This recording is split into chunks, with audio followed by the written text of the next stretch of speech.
शांति। ओम शांति। ओम शांति।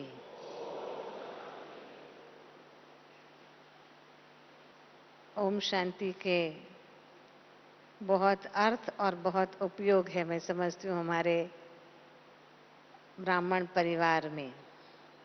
जब हम ओम शांति कहते हैं तो हम अटेंशन में आ जाते हैं।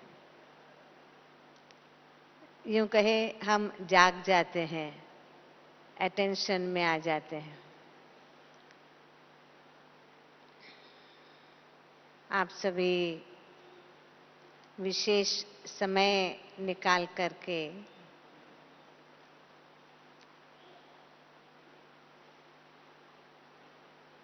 योग भट्टी के आमंत्रण पर पहुंचे हैं।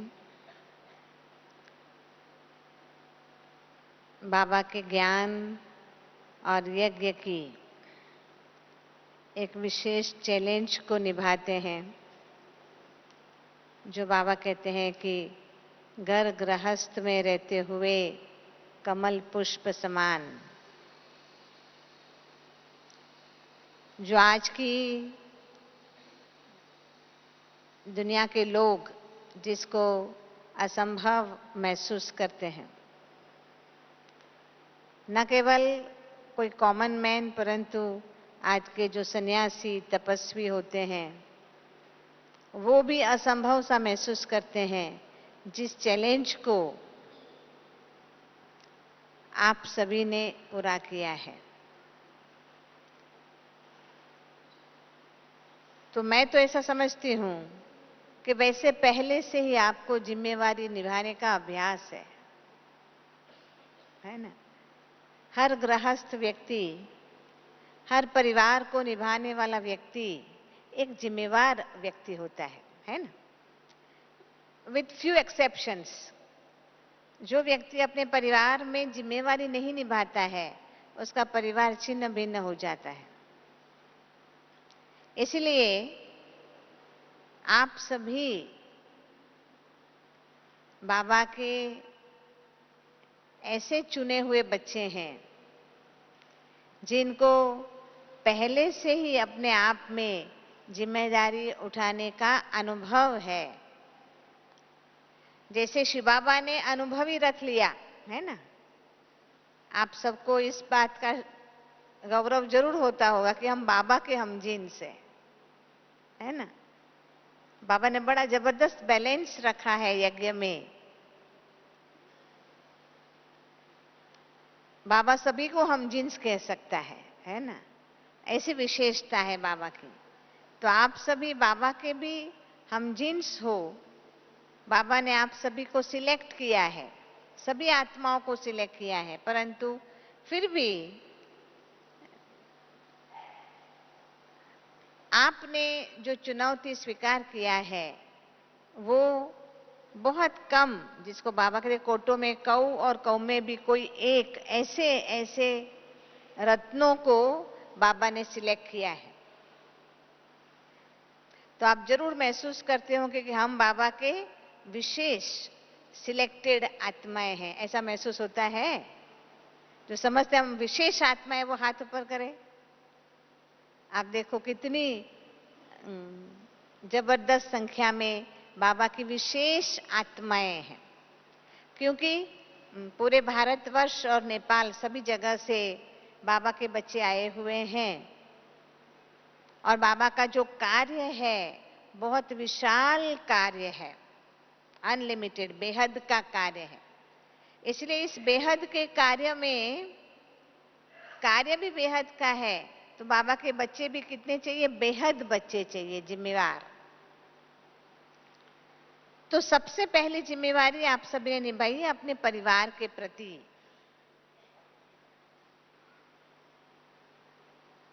लौकिक जिम्मेवारी।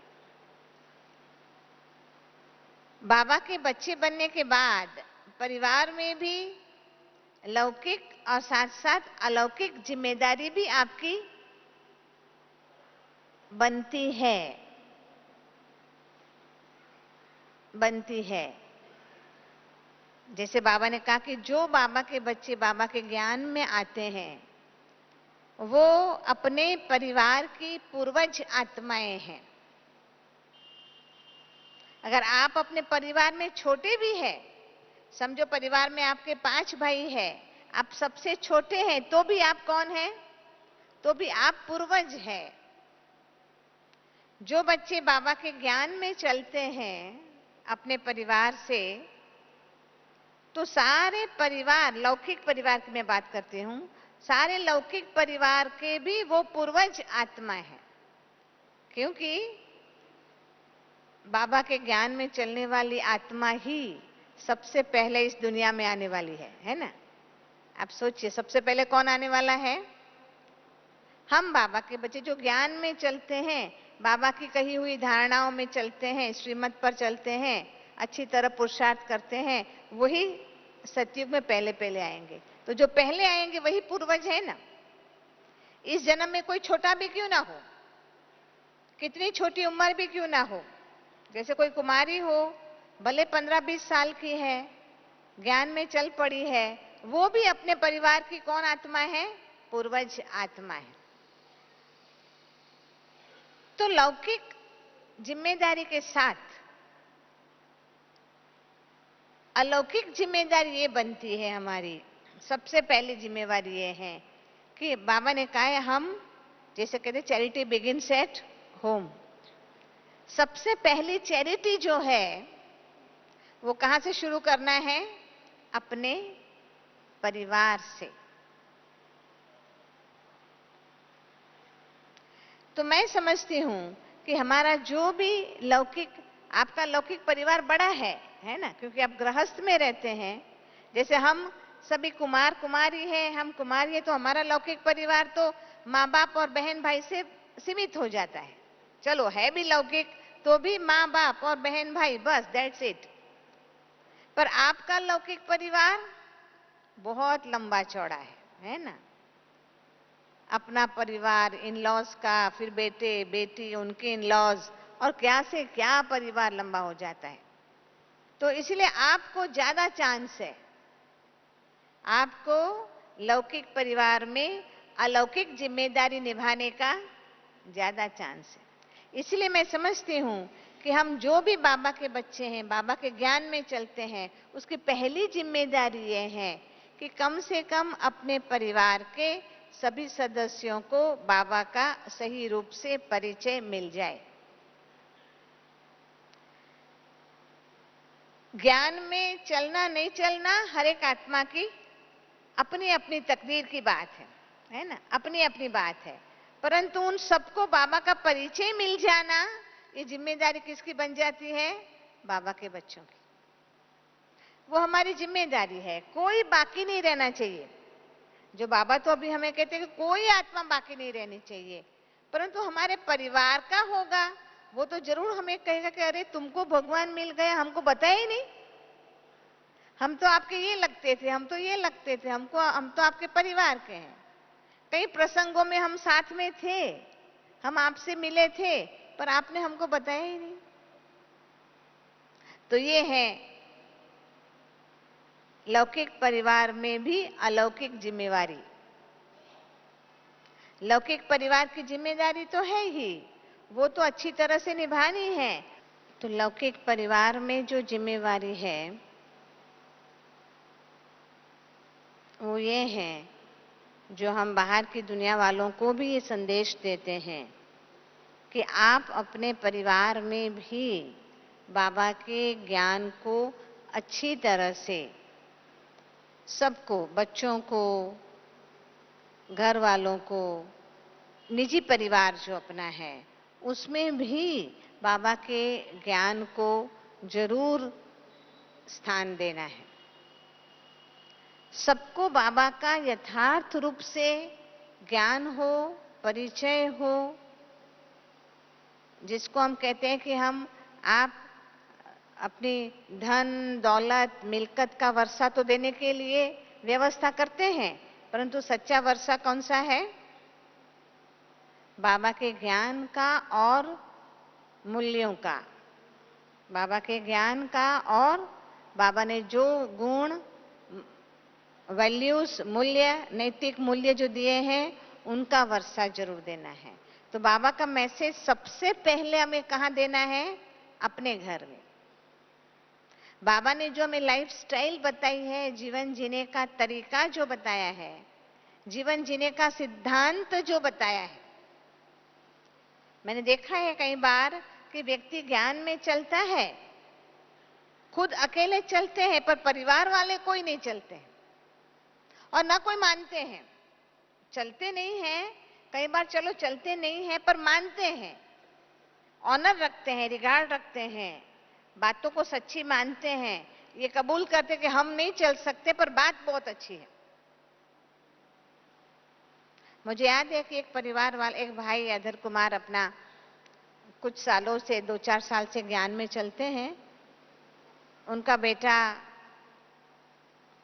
कंप्यूटर इंजीनियर है, आउट ऑफ स्टेशन जॉब करता था। जब आया मिलने के लिए तो उन्होंने बड़ा खुले दिल से कहा कि ज्ञान बहुत ऊंचा है, ज्ञान में बहुत ताकत है, इसमें कोई दो मत नहीं है, आई बिलीव। तो कहता है कि मुझे किसी से कोई प्रूफ लेने की जरूरत नहीं है, my father himself is a proof for me. उनके फादर में जो परिवर्तन आया, उनके जो व्यवहार में परिवर्तन आया, उन्होंने कहा कि मुझे कहाँ किसी को पूछने की जरूरत नहीं है, हमारे परिवार में इतना जो परिवर्तन आया है वही मेरे लिए प्रूफ है। तो हमारे परिवार में बाबा का मैसेज सबसे पहले पहुंचना चाहिए, एज इट इज, अर्थात बाबा जो हमें सिखाना चाहता है, जो हमें बताना चाहता है, जिसको हम कहते हैं कि भाई हम बाबा के रिप्रेजेंटेटिव है। हम जैसे कि बाबा के ज्ञान को हमारा जीवन, ज्ञान नहीं सुनेंगे वो लोग, वो क्या देखेंगे? लाइफ देखेंगे, जीवन देखेंगे। तो वहां घर में हम लेक्चर नहीं कर सकते हैं। परिवार में आप लेक्चर करेंगे तो कोई सुनेगा नहीं, बोलेंगे बोलो बंद करो, बंद करो, अपना ज्ञान बंद करो, ऐसा बोलेंगे, है ना। तो वहां कैसे मैसेज जाता है? जो बाबा ने हमें कहा है, आपके चेहरे और चलन के द्वारा। तो चेहरे और चलन के द्वारा सबसे पहला मैसेज हमारे घर में जाना है, घर में। नहीं तो कई लोग कहते हैं कि ये ज्ञान में तो चलते हैं, आपके सेंटर पर तो आते हैं, परंतु क्या? आप समझ गए? एक बार ऐसे हुआ कि एक छोटे बच्चे ने सेंटर में फोन किया। उस दिन प्रोग्राम था, क्रोध पर विजय कैसे प्राप्त करें, आजकल तो होता है ना। तो छोटा बच्चा पूछता है बहन को कि बहन जी कितने बजे प्रोग्राम है आपका? तो बहन जी को आश्चर्य, पता तो चल गया कोई छोटा बच्चा बोल रहा है। तो बोला तुमको क्या जरूरत है, तुमको आना है क्या? प्रोग्राम ये है क्रोध के पर विजय कैसे प्राप्त करना। बोला नहीं, मेरे मम्मी पापा को भेजना है, मुझे नहीं आना है, परंतु मम्मी पापा को भेजना है। आप सोचिए। तो कई बार हम बाबा के ज्ञान में चलते हैं, बाबा के श्रीमत पर, सो कॉल्ड श्रीमत पर चलते हैं, परंतु हमारा राइट मैसेज हमारे घर तक भी नहीं पहुंचता है। तो पहली जिम्मेदारी हमारी कौन सी है? कि हम बाबा की बातों को इतना अच्छी तरह से जीवन में धारण करें जो हम प्रॉपर मैसेज, यथार्थ मैसेज, राइट मैसेज सबसे पहले हमारे घर तक पहुंचाए। पहली जिम्मेवारी हमारी ये है परिवार के प्रति। दूसरी जिम्मेवारी हमारी होती है, जो आप सभी को पता है, दूसरी जिम्मेवारी है हमें हमारी बाबा के सेंटर के प्रति, बाबा के सेंटर के प्रति। हम जिस सेंटर पर जाते हैं, हमने एक बार बाबा को कह दिया मेरा बाबा, और बाबा की बातों को जीवन में स्वीकार कर लिया, जो बाबा कहते रोज मीठे मीठे बच्चे। हम बाबा के पक्के ब्राह्मण बच्चे बन गए, है ना, धारणा कर लिया, ब्राह्मण बच्चे बन गए, नियमित बाबा के घर में जाने लगे, सब कुछ किया, तो फिर जो दूसरी जिम्मेदारी आती है हमारे सेंटर की जिम्मेदारी। हम जिस सेंटर पर जाते हैं उस सेंटर की जिम्मेदारी को निभाना। जिम्मेदारी निभाना अर्थात क्या? लोग हमें पूछते हैं, है ना, कि भाई आप डोनेशन नहीं लेते हैं, आप इतने बड़े बड़े प्रोग्राम्स करते हैं, कैसे करते हैं, कैसे करते हैं? कोई क्या बेचारा बोलता रहता है, पता ही नहीं है किसी को कैसे होता है। तो कैसे होता है? सेंटर्स कैसे चलते हैं, प्रोग्राम्स कैसे होते हैं, कैसे होते हैं, कौन करते हैं, कौन करते हैं? हाँ, कौन करते हैं? हम बच्चे, है ना। तो सेंटर की जिम्मेदारी, क्योंकि बाबा ने कहा है कि हम कहते हैं, फिर बाबा भी कहते हैं कि हमारा हर एक सेंटर जो चलता है, हम क्या कहते हैं उसको, कि वो अपने पांव पर खड़ा रहता है। क्या कहते हैं हम? वो अपने पांव पर खड़ा रहता है। अपने पांव अर्थात कौन? हम बच्चे। तो हर बच्चे की ये जिम्मेदारी है कि वो सेंटर की जिम्मेदारी को ध्यान में रखे। जैसे हम अपना घर चलाते हैं, वैसे ही हमें क्या सोचना है? वैसे ही हमें सेंटर के बारे में सोचना है। सेंटर के बारे में सोचना, सेंटर कैसे चलता है। बहनें रहती है, बाबा ने बहनों को जिम्मेदार बनाया है ना, बहुत करके। एक्सेप्शनल केसेस में भाई भी होते हैं, पर नहीं तो बहुत करके बहनों को जिम्मेदार बनाया है। इसलिए आपकी जिम्मेदारी थोड़ी बढ़ जाती है। आप जैसे अपना परिवार संभालते हैं, अपना घर संभालते हैं, उसी प्रकार हमें ध्यान क्या होना चाहिए? हमारे सेंटर का भी हमें ध्यान हो। सेंटर कैसे चलता है? महंगाई बढ़ गई है, सेंटर कैसे चलता है? बहनों को पूछा जाए, बहनें कोई तकलीफ तो नहीं है, कोई प्रॉब्लम तो नहीं है?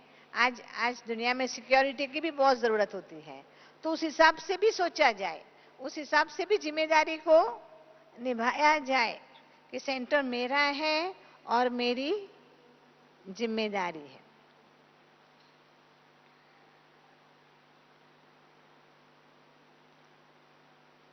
जब कभी कोई प्रोग्राम भी करते हैं तो मेरी जिम्मेदारी है, अपने आप तो नहीं होता है ना। आप सबको पता होगा कि सेंटर के जो जिम्मेदार भाई बहन होते हैं वही मिल करके वो प्लान भी करते हैं, नक्की भी करते हैं, सहयोग भी करते हैं और प्रोग्राम भी करते हैं। बहुत करके हमारा जो प्रोग्राम और कार्य चलता है उसमें हमारी क्या विशेषता है? हमारी बीके भाई बहनों की क्या विशेषता है? कि हम अपने ही तन मन धन के द्वारा करते हैं। अपने ही तन मन और धन सब कुछ लगता है, हमारा समय, श्वास और संकल्प सब कुछ लगता है। किसी की कोई भी पोस्ट पोजीशन हो, पर बाबा के घर में सभी बाबा के बच्चे हैं। मुझे याद है कि एक बार एक हमारा मेला लगा था और मेले में सब भाई बहनें काम करते थे। हम तो अपने आप ही सब कुछ करते हैं, भाई बहन सभी अपने आप करते हैं, है ना। रात दिन जाग करके मेहनत करते हैं। तो मेला बनाने का काम सभी कर रहे थे, तो 2-3 लोग लेबर्स आ गए पूछने के लिए कि आप लोग काम करते हैं तो हमें भी रख लीजिए, हम भी काम करेंगे। जो भाई वहां खोदकाम का जो काम कर रहा था वो गवर्नमेंट का चीफ इंजीनियर था। Can you imagine? Chief engineer था। उसके हाथों नीचे 10,000 से ज्यादा लोग काम करते थे, वो खुद काम कर रहा था। तो वो लेबर ने आके पूछा कि हमें भी रख लीजिए। तो भाई ने जवाब दिया कि ये हम लेबर जो है ना वो पैसा दे के लेबर करते हैं, आप लोगों को तो पैसा दे के हमें रखना पड़ेगा, हम कैसे लेबर है? हम पैसा दे के काम करने वाले लेबर है, करना है? बोला ना ना ना ना, ये तो हमारे से नहीं होगा। ये कौन कर सकता है? कौन कर सकता है? आप सोचिए। और फिर ये करते हुए हमें खुशी होती है, हमें उमंग है, हमें खुशी है, हमें उल्लास है। प्लान भी हम करते हैं, लेबर वर्क भी हम करते हैं और धन भी हम खर्च करते हैं, अपना ही तन मन धन। तो ये एक जिम्मेदारी का काम है। जो आदर्श ब्रह्मा कुमार है वो जिम्मेदारी से अपने सेंटर को देखता है, सेंटर के प्रोग्रेस को देखता है, सेवा को देखता है, सिक्योरिटी को देखता है, सब कुछ देखता है। तीसरी बात, यज्ञ की जिम्मेदारी।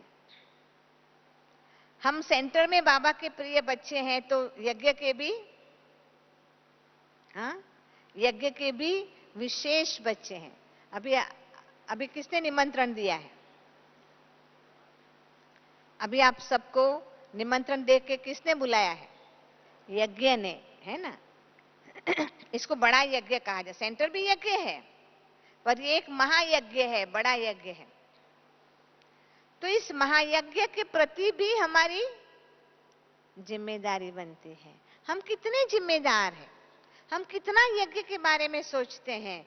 जो बाबा ने कहा है हमें कि आप यज्ञ के लिए ऐसा एक किला बनाओ, अपनी स्थिति को इतनी अच्छी बनाओ, इतनी रूहानियत वाली बनाओ, एक ऐसा किला बनाओ जिस किले के अंदर माया की बिल्कुल प्रवेशता ना हो।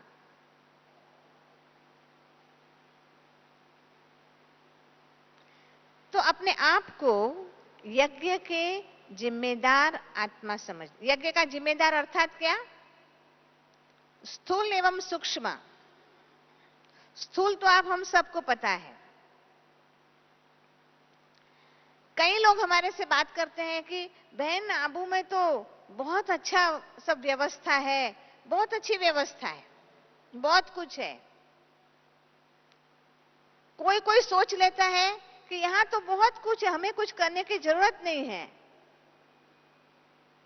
तो क्या मैं कहती हूँ कि वहां जो कुछ व्यवस्था है उस व्यवस्था के लिए जो भी धन की आवश्यकता है, क्या वो आकाश से गिरता है? हम ज्ञान सुनते हैं, योग करते हैं बराबर, पर फिर साथ साथ क्या चाहिए? भोजन भी चाहिए कि नहीं चाहिए? भोजन चाहिए, रहने को चाहिए, पानी चाहिए। आप रहने के लिए आप रहे हो, समझो एक कमरे में आप रहे हो, आप कमरे की व्यवस्था देखो, क्या नहीं चाहिए, क्या नहीं चाहिए आपसे, देखो। तो सूक्ष्म ज्ञान तो बाबा हमें, शिव बाबा हमें फ्री में लुटा रहा है, वो तो ठीक बात है, परंतु बाकी मेंटेनेंस वो तो स्थूल है ना। तो स्थूल के लिए तो क्या व्यवस्था चाहिए? स्थूल व्यवस्था चाहिए। तो हम जितनी चिंता अपने घर की करते हैं, लौकिक घर की करते हैं, अपने परिवार की करते हैं, उतनी ही चिंता, बल्कि उससे भी ज्यादा जिम्मेदारी हमें यज्ञ की समझना है। जैसे घर में कोई बात हो, कोई प्रोग्राम हो, कोई प्रसंग हो, तो हम क्या सोचते हैं? मेरे बिना नहीं चलेगा, सोचते हैं ना। किसी के अपने घर में ही कोई अपने लौकिक बेटे की, बेटी की, भाई की, बहन की, किसी की शादी हो तो आप क्या समझेंगे? ऑफिस से भी छुट्टी ले लेंगे, कभी कभी मुरली क्लास से भी छुट्टी ले लेंगे, है ना। मेरा घर का प्रसंग है भाई, घर का प्रसंग है। तो वो अपने आप से पूछना है कि क्या इतनी जिम्मेदारी, इतना कंसर्न जिसको कहते हैं, इतना कंसर्न हमें यज्ञ के प्रति है? तो ये है यज्ञ की जिम्मेदारी। चौथी बात ये है कि व्यक्तिगत रूप से अपनी स्थिति को ऊंची बनाने की हमारी जिम्मेदारी है। व्यक्तिगत रूप से जो बाबा हमें मुरली में कह रहे हैं, श्रीमत दे रहे हैं, जिस मंजिल पर पहुंचने के लिए बाबा हमें कह रहे हैं, उसके लिए कौन जिम्मेवार है? हम स्वयं जिम्मेवार हैं। हर एक को व्यक्तिगत रूप से अपनी जिम्मेदारी है। जो बाबा में कहते कि आप संपूर्ण निर्विकारी बनो, पवित्र तो हम बन गए हैं, ब्रह्मा कुमार कुमारी बने अर्थात ब्रह्मचर्य व्रत का पालन तो कर लिया, परंतु संपूर्ण निर्विकारी बनना,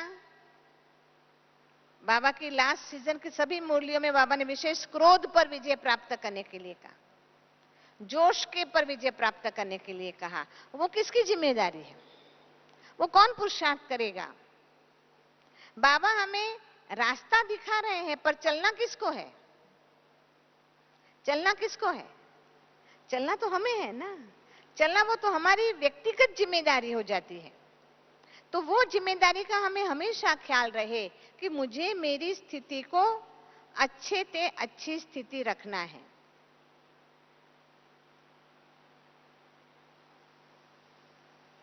बाबा ने संगम युग के अंदर हमें जो लेसन दिया है, होमवर्क जो दिया है हमें, कि हमें कर्मातीत स्थिति तक पहुंचना है।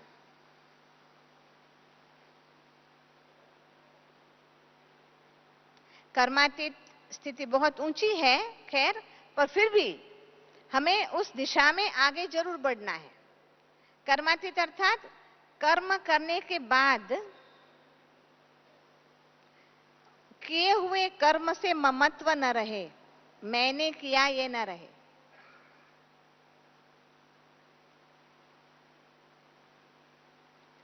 और पांचवी जिम्मेदारी है सेंटर पर आदर्श बनकर के रहना।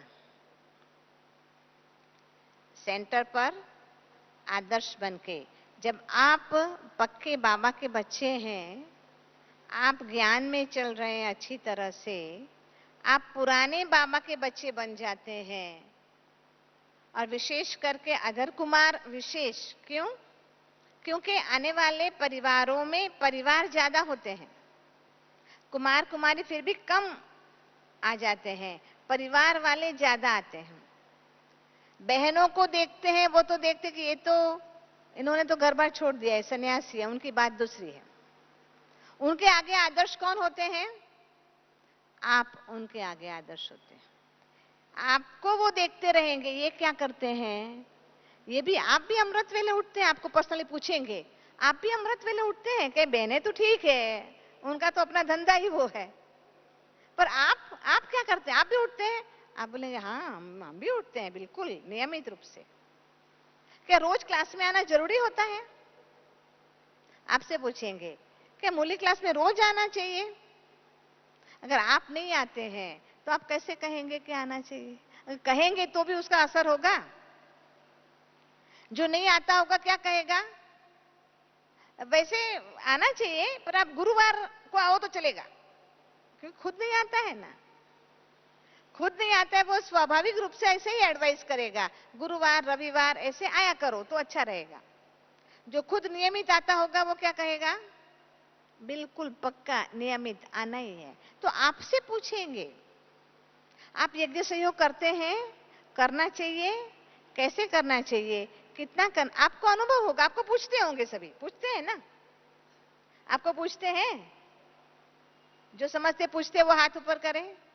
आप देखिए, है ना, जो जो सेंटर पर एक जिम्मेवार बनकर के बाबा के बच्चे बन के रहते हैं, लोगों को पता चल जाता है और वो आपसे पूछते हैं क्या करना चाहिए। तो ये भी एक जिम्मेदारी बन जाती है। आप मूल्य क्लास आपके अपने लिए करते हैं, परंतु साथ साथ एक आदर्श दिखाने के लिए भी करते हैं। आपका रोज मूल्य क्लास करना बाबा की श्रीमत का पालन करने का तो है ही, परंतु साथ साथ एक आदर्श को निभाने के लिए भी है। आपको देख करके अनेक आएंगे। जैसे बाबा हमें कहते हैं कि हम जो कर्म करेंगे हमको देख करके और करेंगे, ये भी एक जिम्मेदारी है। हम बेजिम्मेवार बन करके, अलबेला बन करके जब मन चाहे सेंटर में आवे, जब मन चाहे ना आवे, ऐसा जिम्मेदार व्यक्ति नहीं कर सकता। तो अनेक प्रकार की जिम्मेदारी को निभाते हुए, विषय क्या है? निभाते हुए न्यारा और प्यारा। क्योंकि जिम्मेदारी निभाते निभाते भी माया की दृष्टि पड़ जाती है, समझा? जिम्मेदारी निभाते भी क्या हो जाता है, माया की दृष्टि पड़ जाती है। सबसे पहली दृष्टि क्या है, मैंपन। मैंपन। कोई कोई जगह मैंने सुना है वो यज्ञ पिता और यज्ञ माता भी नाम दे देते, ये हमारे यज्ञ पिता है, जो मुख्य भाई होगा ना वहां का यज्ञ पिता है। तो फिर यज्ञ पिता को नशा चढ़ जाता है, समझा?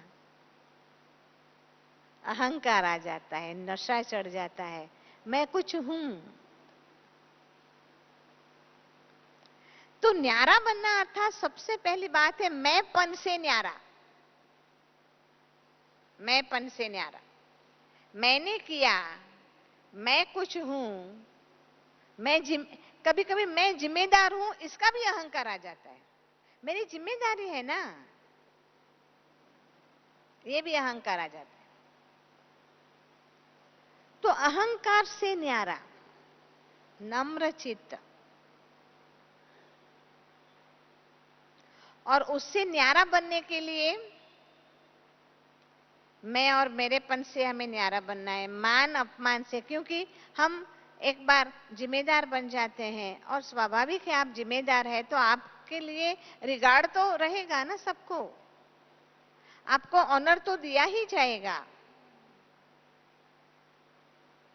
मान तो दिया ही जाएगा, रिगार्ड तो दिया ही जाएगा। परंतु कभी कभी क्या होता है, क्योंकि अभी सेवा तो बहुत हो रही है, सेवा बहुत हो रही है, और अभी सेवा का जो एटमॉस्फेयर है बहुत बदली हो रहा है ना? आप सबका अनुभव होगा, बहुत इंटेलेक्चुअल्स भी अभी जल्दी जल्दी ज्ञान में आने लगे हैं। डॉक्टर्स होंगे, इंजीनियर्स होंगे, जज होंगे, पहले बहुत कम आते थे। बड़े बड़े बिजनेसमैन, इंडस्ट्रियलिस्ट होते हैं, अभी आराम से आते हैं। अच्छे अच्छे आईएएस ऑफिसर होंगे, वो भी आने लगते हैं। तो फिर क्या हो जाता है, जब एक अकेला एक दो जिम्मेदार आत्मा होता है तो इसके अंदर उनको बहुत मान पान ये वो सब कुछ मिलता है। जब और नए ज्यादा आ गए तो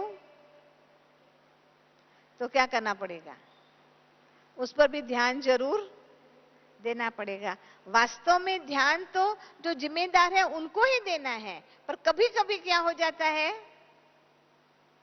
बस फिर मान अपमान में गड़बड़ हो जाती है। फिर मन में आ जाते हैं महसूस था कि देखा बहन तो नयो नयो को पूछती है, हमको पुरानों को तो पूछते ही नहीं है। ये भाव माया का आ जाता है।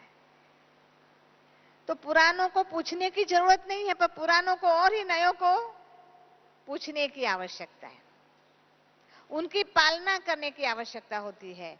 उसमें ही कहते हैं हमारा मान अपमान से न्यारा, हमें मान की अपेक्षा ना हो, रिगार्ड की अपेक्षा ना हो, सामने से हमें दूसरों को मान देना है। बाबा के परिवार को हमें बढ़ाने की जिम्मेदारी भी निभानी है। बाबा के परिवार को बढ़ाना, बाबा की सेवा को बढ़ाना, वो भी हमें हमारी अपनी निजी जिम्मेदारी बन जाती है। तो इसीलिए मैंपन से, मान अपमान से अपने आप को मुक्त रखने का हमें अपनी मनोस्थिति को ऐसी बनानी है जो किसी को मेरी स्थिति की चिंता न करनी पड़े, किसी को मुझे संभालना ना पड़े, है ना? नहीं तो कभी कभी क्या होता है, सोचते हैं कि भाई इनको देखा, इनको खराब बहुत जल्दी लगता है, इनको संभालना पड़ेगा, इनको खराब ना लग गई, ये बिगड़ ना जावे। तो हमें बिगड़ना नहीं है, हमें कैसा रहना है, एवर फ्रेश। हम कभी भी अपनी स्थिति को ऐसी ना बनाएं जो हमारी स्थिति बिगड़ जाए, हमें खराब लग जाए, हमें इंसल्ट लग जाए।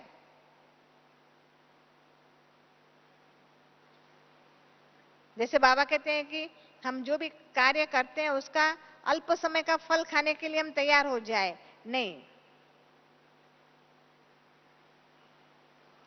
तो अब हम जो भी कार्य करते हैं, जिम्मेदारी का कार्य करते हैं, अच्छा कार्य करते हैं, अथक बन के करते हैं, सालों साल से चले हैं, सब कबूल है। परंतु इन सब के रिजल्ट में हमारी स्थिति अच्छी बननी चाहिए। हमने जो सेवा किया, सेवा का फल तो आप चाहो ना चाहो आपको मिलने वाला है और है। आप नहीं चाहोगे तो भी मिलेगा, मिलेगा जरूर।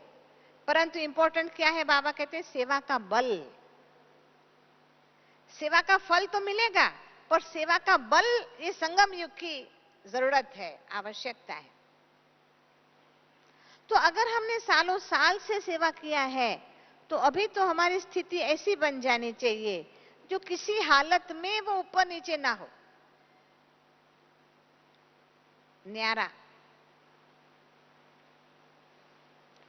और अपने आप को न्यारा रखने का सबसे बड़ा पॉइंट ये है कि करने कराने वाला कौन है? कौन है करने कराने वाला? बाबा है।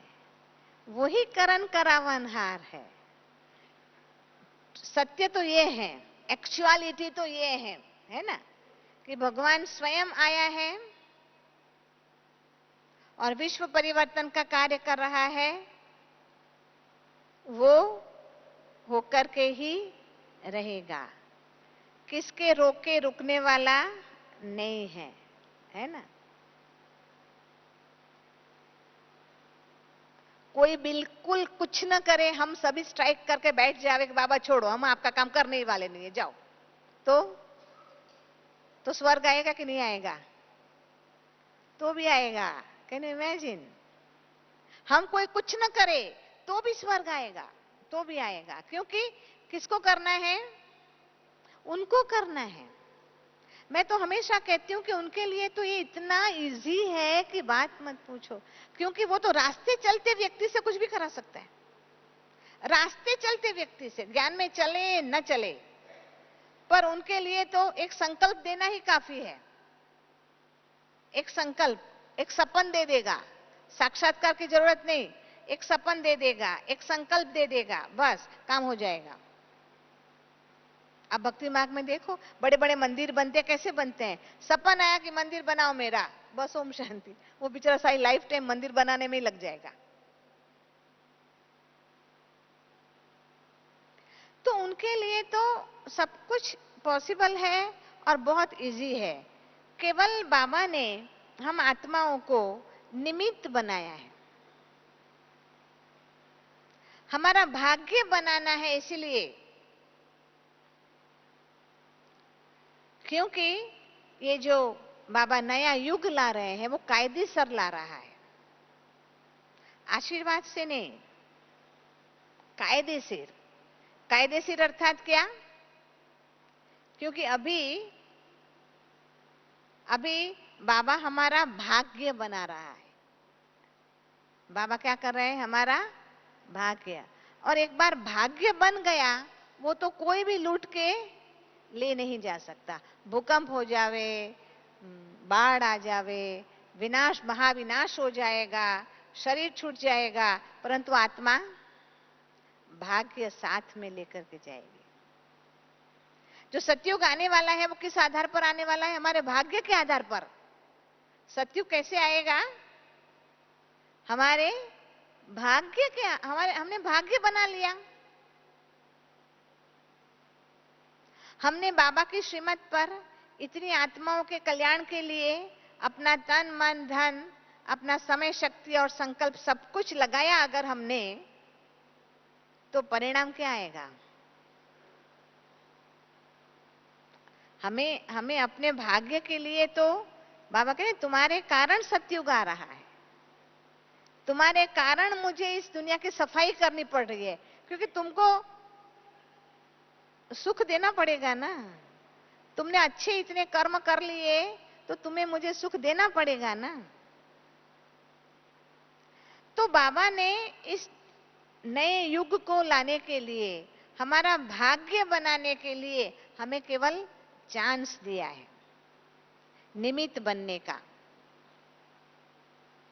करण करावनहार कौन है?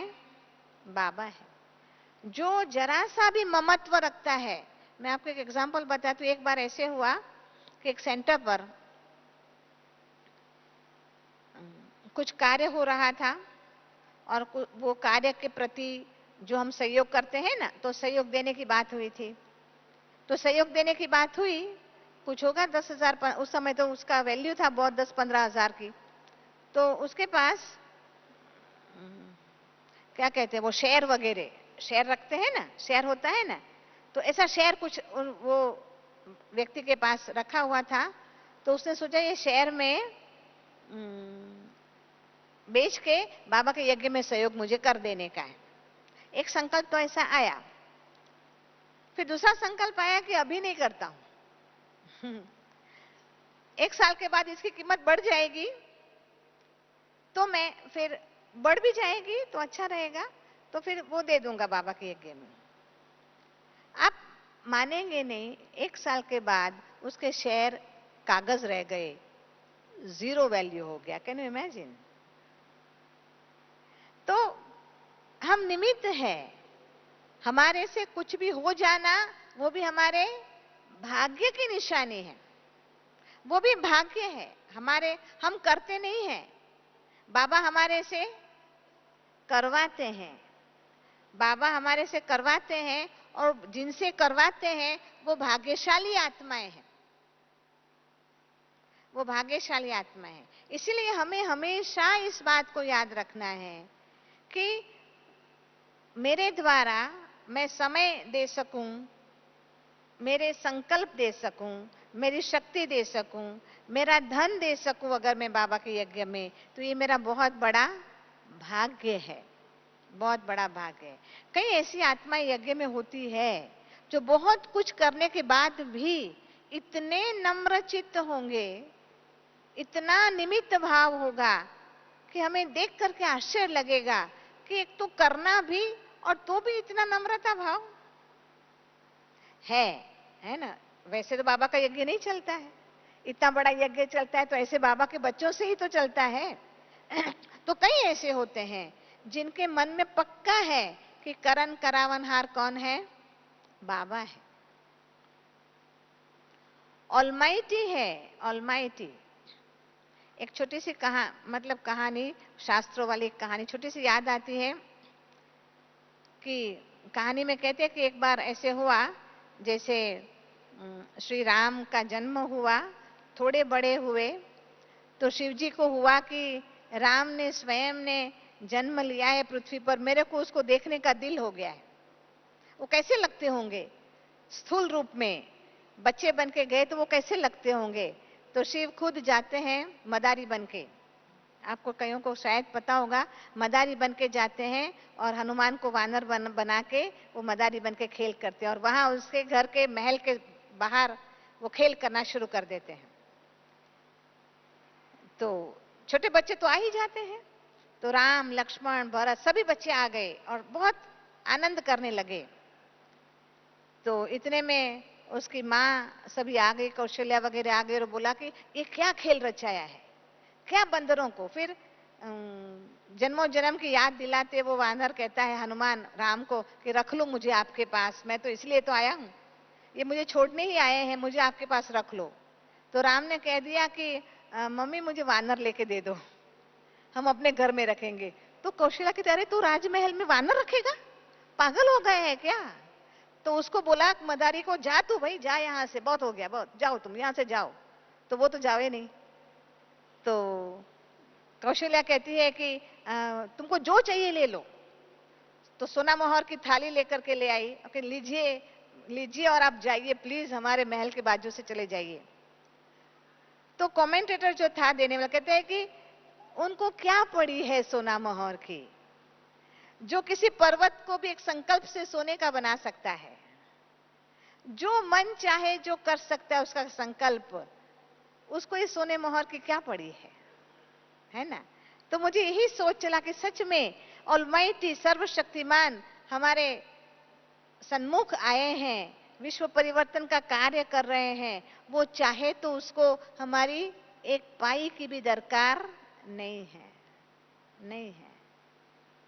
जो हमें भाग्य में अखूट धन देने वाला है, सोने के महल देने वाला है, उसको क्या पड़ी है, क्या पड़ी है कि नहीं है? तो इस बात को हमेशा ध्यान रखने का कि करन करावनहार वो है, बस। तो हम सब कुछ करते हुए, सब जिम्मेदारी निभाते हुए, हर कार्य करते हुए अपने आप को क्या समझे? निमित्त समझे, न्यारा समझे। मैंने किया पर जैसे कि कुछ नहीं किया, मैंने किया पर जैसे कि कुछ नहीं किया।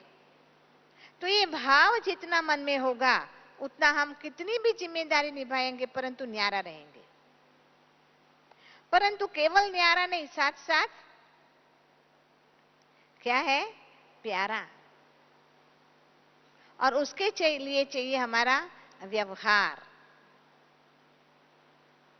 नम्रता भाव, निर्माण चित्त जिसको कहते हैं, नम्रता भाव। कभी कभी ऐसा होता है कि व्यक्ति बड़ा हो जाता है तो सेंटर में आने वाले लोगों से बात करना पसंद नहीं करता है, अपना चेहरा सीरियस बना के रखता है, मैं बड़ा भाई हूं, समझा? नहीं, कैसा होना चाहिए? किसी भी व्यक्ति के साथ सहज भाव से, प्रेम भाव से बात करना है, बात करना है। निर्माण चित्त से, नम्रता भाव से, प्यार भाव से। हमारा जो वाणी है, जो बाबा ने, दादी ने विशेष कहा था कि निमित्त, निर्माण भाव और निर्मल वाणी।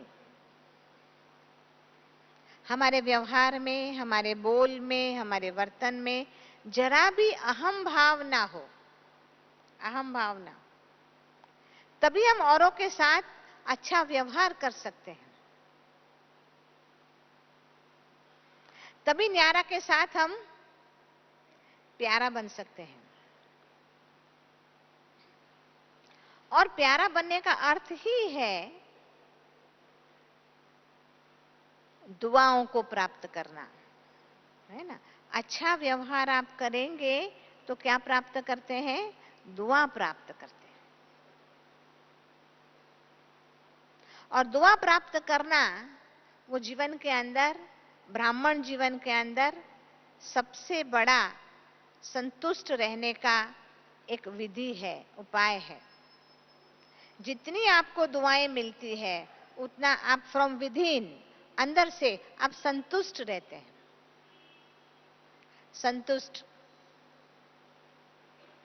संतुष्ट रहने का निशानी, उसका अर्थ ये है कि आपको ये महसूस हो कि मैंने जितना किया है हमेशा मुझे उससे ज्यादा ही मिला है, समझा? नहीं तो कई बार कई लोग बोलते हैं, कई महसूस भी करते हैं ऐसा कि हमने इतना किया यज्ञ में, हमको क्या मिला? हमने सेंटर में इतना किया, हमको क्या मिला? इसका अर्थ क्या हुआ? किया वो तो सही, पर अगर मुझे मिला नहीं तो इसका मतलब क्या हुआ? क्योंकि ये तो नियम नहीं है। नियम क्या है? जो करता है वो जरूर पाता है, जो करेगा वो पाएगा। किसी का जरा भी, एक आपने पानी का ग्लास दिया ना किसी को, वो भी व्यर्थ नहीं जाने वाला है, उसका आपको फल तो मिलेगा, मिलेगा, मिलेगा। अगर मेरी ये महसूसता है कि मैंने इतना किया, मुझे क्या मिला, इसका अर्थ क्या हुआ? कि शायद मेरे करने में ही कोई कमी है, शायद मैंने जो किया वो किया नहीं है, अथवा जो किया उसका मैंने फल ऑलरेडी पा लिया है। मान सम्मान पा लिया तो संतुष्टता नहीं मिलेगी, इधर और मिलेगा, चॉइस इज योर्स। आपको मान सम्मान चाहिए तो मान सम्मान मिल जाएगा, फिर संतुष्टता नहीं मिलेगी। पर टेक केयर, आप सोचिए। तो हमारी ऐसी महसूसता होनी चाहिए कि मैंने किया उससे मुझे हमेशा ज्यादा ही मिला है। मैंने किया ही क्या है? वो कब महसूस होगा? जब करके भूलेंगे तब। जो कुछ किया वो हमें हिसाब रखने की जरूरत नहीं है। हिसाब तो ऑटोमेटिकली रहने वाला है। आपका किया कहाँ जाने वाला नहीं है। पर आपको याद नहीं रखना है मैंने ये किया, मैंने ये किया, मैंने ये किया, नहीं। बाद में जो आपको प्राप्ति होती है तो एक विशेष संतुष्टता आती है कि सच में मैंने किया क्या। और आपके अनुभव में ये होगा हमने जब जब कुछ किया उससे ज्यादा ही मुझे मिला है। हमेशा मुझे रिटर्न ज्यादा मिला है। जिसको ज्यादा मिलता है उसको लकी कहा जाता है। लकी किसको कहते हैं? तकदीरवान किसको कहते हैं? जो करता कम है और मिलता ज्यादा है। इसका अर्थ क्या है कि उसके करने में दम है। करता कम है, मिलता ज्यादा है, क्योंकि उसके कर्म में ताकत है, उसके कर्म में दम है। तो इसीलिए हम जो भी करें वो निमित्त भाव से करें, है ना। आसक्ति से मुक्त होकर के करे, कर्म के प्रति आसक्त होके नहीं, पर कर्म से मुक्त होकर के करे। जो अच्छा करे, कहते हैं ना भाई, नेकी कर दरिये में डाल। क्या कहावत है? नेकी कर दरिये में डाल। अच्छा कर्म करो, फॉरगेट इट, भूल जाओ। तो फिर आपको जो मिलेगा उसके लिए आपको बहुत खुशी होगी कि मुझे तो बहुत बहुत कुछ मिलता है, बहुत प्राप्ति है। तो हमेशा आपके मन में संतुष्टता रहेगी, समझा। तो इसीलिए आप सभी विशेष जिम्मेवार आत्माएं हैं। मुझे अनुभव है कि बाबा की भी ये जबरदस्त व्यवस्था है, ये भी आश्चर्यजनक है। आपको भी अनुभव हुआ होगा, एक दूसरे को देखते हैं। बाबा की जबरदस्त व्यवस्था है कि हर एक सेंटर पर जिम्मेदार भाई बहने है और है। हर एक सेंटर पर कोई ना कोई जिम्मेदार तो बन ही जाता है। ये बाबा की विशेष व्यवस्था है। इसलिए देखने में आता है कि भगवान की व्यवस्था है, भगवान की व्यवस्था है। शाहूकार होना आवश्यक नहीं है, शाहूकार होना आवश्यक नहीं है, पर दिल विशाल होना आवश्यक है ना।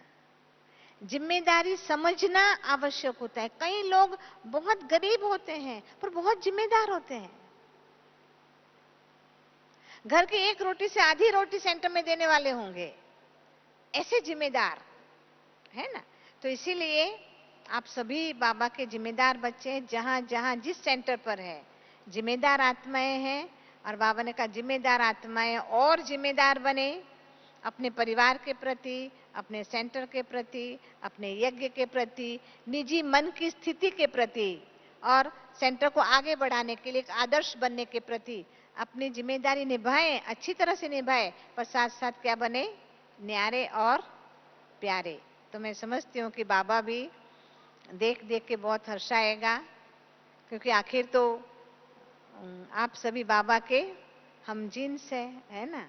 अब बाबा को हम देखें, ब्रह्मा बाबा को हम देखें तो कितना बाबा की लाइफ कितनी आश्चर्यजनक लाइफ है, कितना अच्छा पुरुषार्थ है ना। सब कुछ देकर के अपना सब कुछ भगवान के हवाले कर दिया। उतना ही नहीं, पर ऑफिशियली दादियों के हवाले, मम्मा के हवाले कर दिया। कितना नम्र भाव, कितना निर्माण भाव।